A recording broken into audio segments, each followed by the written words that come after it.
मुख्यमंत्री बळीराजा शेतपानंद रस्ते योजना समितीच्या सदस्यपदी बालम टाकळी येथील संदीप देशमुख यांची निवड करण्यात आली आहे.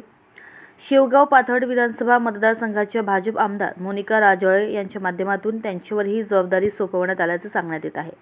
संदीप देशमुख हे आमदार मोनिका राजळे यांचे विश्वासू आणि खंदे समर्थक म्हणून परिचित आहेत. शेवगाव पाथर्डी मतदारसंघातील शेतकऱ्यांचे प्रलंबित शेतरस्ते आणि पानंद रस्त्यांचे प्रश्न शासन दरबारी मांडण्यासाठी या समितीच्या माध्यमातून काम करण्याची संधी त्यांना मिळणार आहे. देशमुख यांच्या निवडीमुळे समर्थक आणि ग्रामस्थांमध्ये उत्साहाचे वातावरण असून विविध स्तरातून त्यांच्यावर अभिनंदनाचा वर्षाव होत आहे. यावेळी तंटामुक्ती अध्यक्ष कासम मामा शेख, माजी उपसरपंच अशोक खेडे, पत्रकार जयप्रकाश बागडे, पांडुरंग निंबाळकर यांच्यासह ग्रामस्थ मोठ्या संख्येने उपस्थित होते. आज शेवगाव पाथर्डीचे आमदार माननीय आमदार मोनिका राजळे यांनी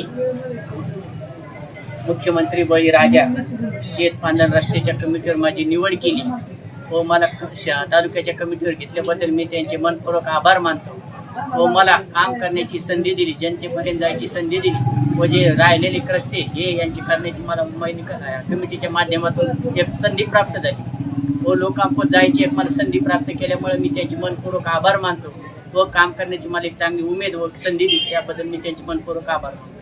न्यूज एक्सप्रेस करता अहिल्यानगर शेवगाव प्रतिनिधी जयप्रकाश बागडे यांची रिपोर्ट.